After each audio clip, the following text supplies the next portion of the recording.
السلام علیکم ورحمۃ اللہ وبرکاتہ۔ بسم اللہ الرحمن الرحیم۔ عزیز طلباء و طالبات،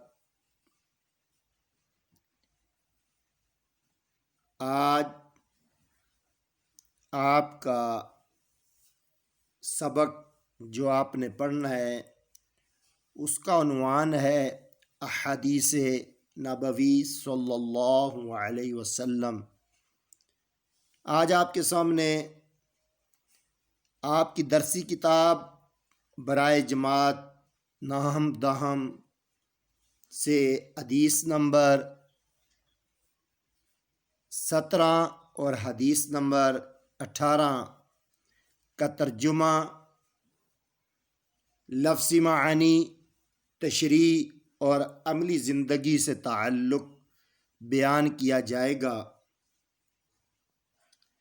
عزیز طلباء و طالبات، حدیث رسول صلی اللہ علیہ وسلم پڑھنے سے پہلے آقائے دو جہاں صلی اللہ علیہ وسلم پر ایک مرتبہ درود پاک پڑھنا لازم ہوتا ہے۔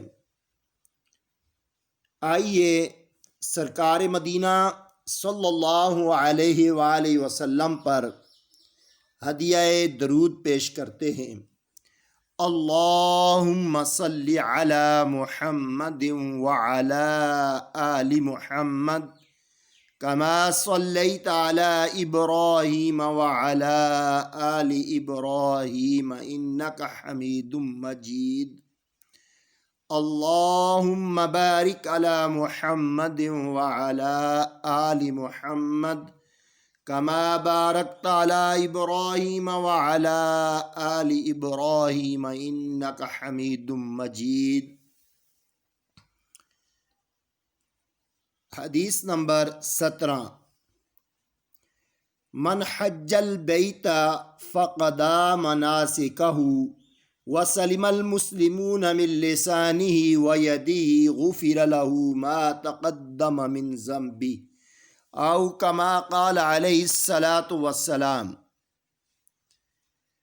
حدیث نمبر 17 کے لفظی معانی: من، جس نے، حجہ، حج کیا، البیت، خانہ کعبہ، فقدا، تو پورا کیا، مناسکہ، اس کے مناسک یا اس کے ارکان کو، وسلم، اور محفوظ رہے، المسلمون، مسلمان، من، سے، لسانہ، اس کی زبان سے، ویدہ، اور اس کے ہاتھ، غفر لہ، بخش دیے جائیں گے اس کے لیے، ما تقدم، جو گزر چکے ہیں، من ذنبہ،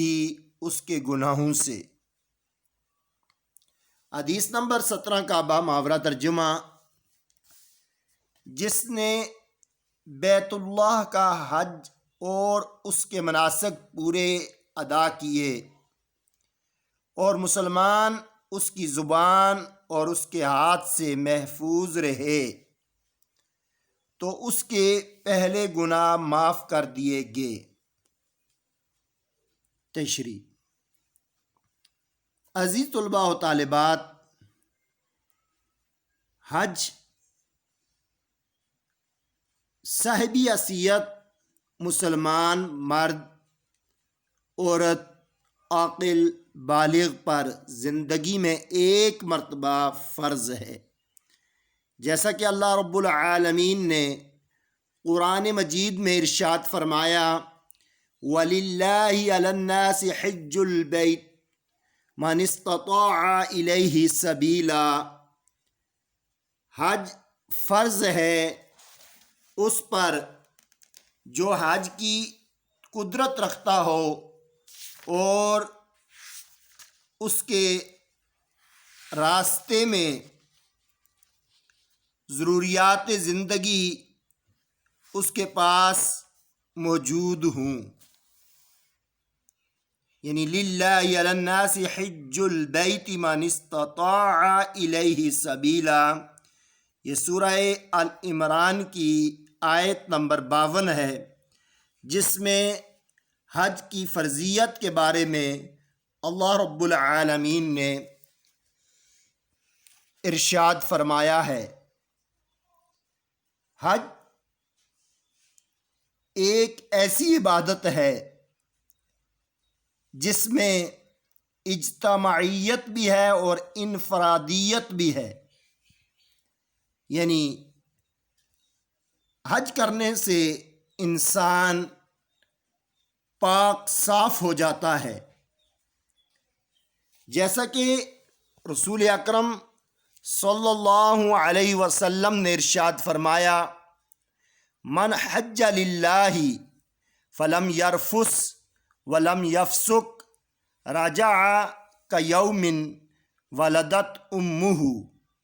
جس نے حج کیا اور اس میں گناہوں اور برائیوں سے بچا رہا تو ایسا پاک صاف ہو کر واپس لوٹے گا جیسے اس نے ماں کے پیٹ سے ابھی جنم لیا ہو.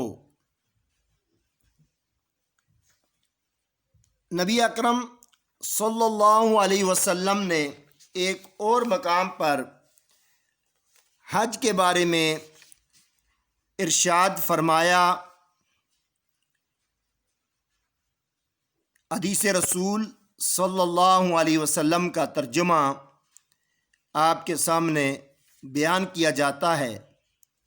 آقا علیہ الصلوۃ والسلام نے ارشاد فرمایا: حج انسان کے گناہوں کو اس طرح دور کر دیتا ہے جیسے پانی کپڑے کی میل کچیل کو دور کر دیتا ہے. یعنی حدیث رسول صلی اللہ علیہ وسلم میں آیا کہ من حج البیت فقد مناسکہ وسلم المسلمون من لسانہ ویدہ غفر لہ ما تقدم من ذنبہ. کہ جو آدمی حج کرتا ہے، اس کے مناسک پورے کرتا ہے اور اس کی زبان اور اس کے ہاتھ سے دوسرے مسلمان محفوظ رہیں تو اللہ رب العالمین اس کے سابقہ تمام گناہوں کو معاف کر دیتا ہے. یہاں پر یعنی سلم المسلمون من لسانہ و یدی، اس میں ایک سبق ہمارے لیے یہ ہے کہ دوران حج ہمارے اندر صبر و تحمل اور برداشت کا ہونا ضروری ہے. ایسا نہ ہو کہ ہم اپنا اتنی بڑی پونجی خرچ کر کے ہم حج کرنے کے لیے تو گئے، لیکن ہماری زبان سے، ہمارے ہاتھ سے کوئی ایسا عمل سرزد ہو جائے جس کی وجہ سے ہمارا سارے کے سارا کیا کرتا ختم ہو جائے. تو حج میں کیونکہ ساری دنیا سے مسلمان حج کے لیے آتے ہیں، بہت زیادہ رش والی جگہ ہے، اس میں ہو سکتا ہے کسی دوسرے حاجی کی وجہ سے آپ کو دھکا بھی لگ سکتا ہے، آپ کو تکلیف بھی ہو سکتی ہے، تو اس پر آپ نے صبر کرنا ہے. یعنی جب آپ صبر کرو گے تو پھر اللہ تعالیٰ کی مدد تمہارے شامل حال ہوگی. یہ نہیں کرنا کہ کسی کا پاؤں آپ کے پاؤں کے اوپر آ جاتا ہے تو آپ ہاتھ سے اس کو تکلیف پہنچاؤ یا زبان سے بد کلامی کرو، تو اس سے بھی منع کیا گیا ہے. اور پھر فرمایا کہ حج جو ہے یہ اتحاد اور ایثار کا درس دیتا ہے. یعنی ساری دنیا کے مسلمان ایک لباس میں ایک پلیٹ فارم پہ جمع ہوتے ہیں اور وہاں پر انسان کو اپنا خیال نہیں بلکہ دوسروں کا خیال رکھنا چاہیے. حج میں ہمارے لیے ایثار کا سبق بھی ہے۔ عزیز طلباء و طالبات، حج میں جو ہمیں عملی زندگی میں ہمیں کیا سبق ملتا ہے؟ عملی زندگی سے تعلق۔ حج کرنے سے ہمیں ہمارے اندر یہ ہمت ہونی چاہیے کہ ہم مشکلات کو برداشت کریں، ہم اپنے دوسرے بھائی کو برداشت کریں، کیونکہ رسول اللہ صلی اللہ علیہ وسلم نے ارشاد فرمایا، تم میں سے کوئی اس وقت تک مومن نہیں ہو سکتا جب تک کہ وہ چیز اپنے دوسرے مسلمان بھائی کے لیے پسند نہ کرے جو اپنے لیے پسند کرتا ہے۔ تو ہمیں چاہیے کہ ہم اپنی زبان اور اپنے ہاتھ سے دوسرے مسلمانوں کو محفوظ رکھیں، اور حج کے اندر اپنی نیت کو خالصتاً اللہ کے لیے رکھیں، تو پھر حج کے ثمرات ہمیں حاصل ہوں گے، جس کے بارے میں رسول اللہ صلی اللہ علیہ وسلم نے ارشاد فرمایا کہ سابقہ تمام گناہ معاف ہو جائیں گے۔ اور دوسری حدیث میں رسول اللہ صلی اللہ علیہ وسلم نے یہ بھی فرمایا کہ حج کرنے والا اس طرح ہو جاتا ہے جس طرح آج ہی اس کی ماں نے اس کو پیدا کیا ہے۔ اللہ تعالیٰ سے دعا ہے کہ اسی عشق و محبت اور اللہ رب العالمین کی اطاعت و فرمانبرداری کو اپنا شعار بناتے ہوئے ہمیں حج کی سعادت عطا فرمائے۔ حدیث نمبر 18، من اغبرت قدماہ فی سبیل اللہ حرمہ اللہ علی النار، او کما قال علیہ الصلاۃ والسلام۔ عزیز طلباء و طالبات، حدیث نمبر 18 یہ جہاد کے حوالے سے ہے۔ آئیے اس کا لفظی ترجمہ سماعت کریں۔ من، جس، اغبرت، غبار آلود ہوئے، قدماہ، دونوں قدم، فی، میں، سبیل اللہ، اللہ کی راہ، حرمہ، آرام کر دیا، اللہ، اللہ تعالی نے، اعلیٰ، پر، نار، آگ۔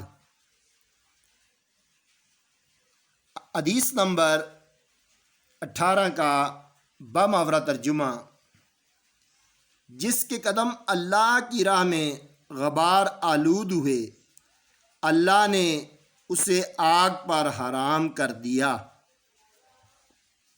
تشریح۔ عزیز طلباء و طالبات، بندہ جب اللہ تعالیٰ کی خوشنودی کے لیے جو بھی مشقت اور تکلیف برداشت کرتا ہے،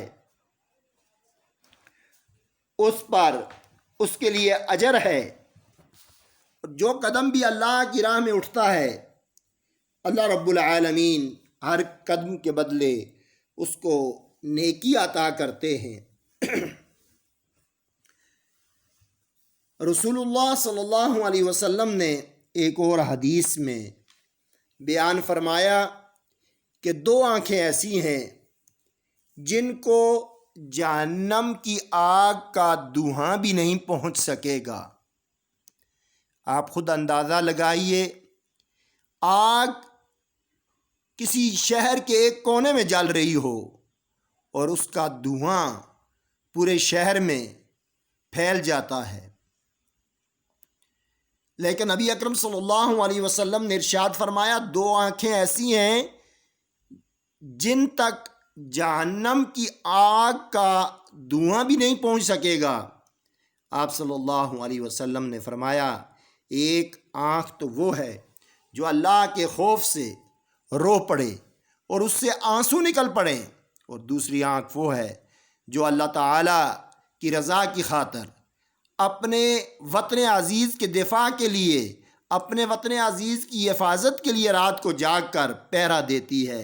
اس آنکھ کو بھی جہنم کی آگ کا دھواں بھی نہیں پہنچ سکے گا۔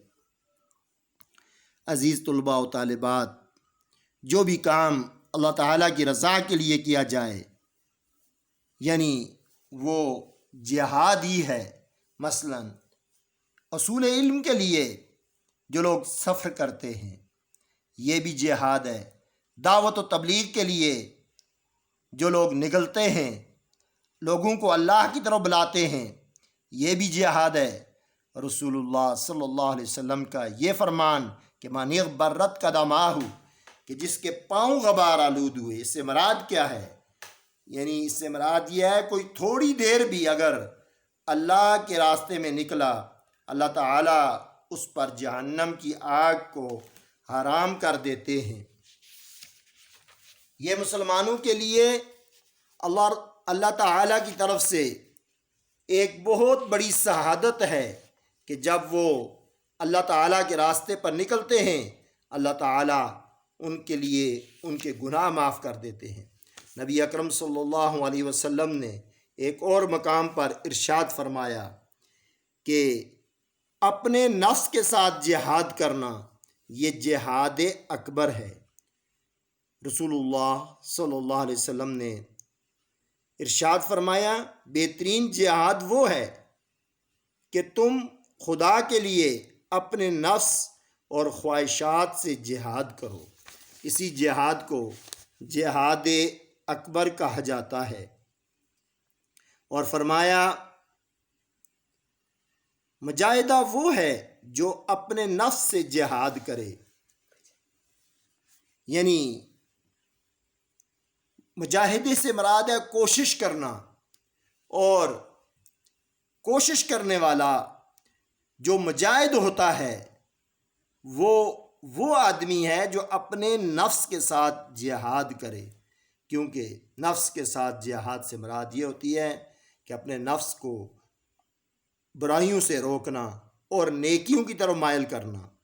جب انسان برائیوں سے بچ جاتا ہے اور نیک کام کرتا ہے تو پھر وہ اللہ رب العالمین کا مطیع و فرما بردار ہوتا ہے۔ نبی اکرم صلی اللہ علیہ وسلم نے یہ بھی ارشاد فرمایا کہ سب سے بڑا جہاد جو ہے وہ حق بات پر ڈٹ جانا، اور سب سے بڑا جہاد جابر سلطان کے سامنے کلمہ حق بلند کرنا ہے۔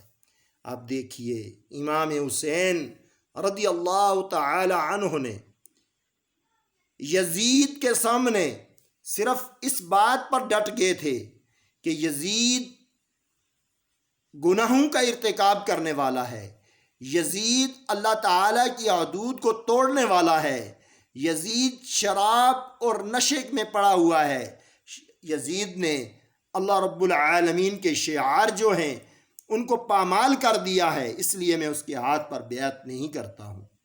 اور اسی کو لے کر آپ چلے اور اپنی جان تو اللہ کے سپرد کر دی، لیکن اپنا ہاتھ یزید کے ہاتھ میں نہیں دیا۔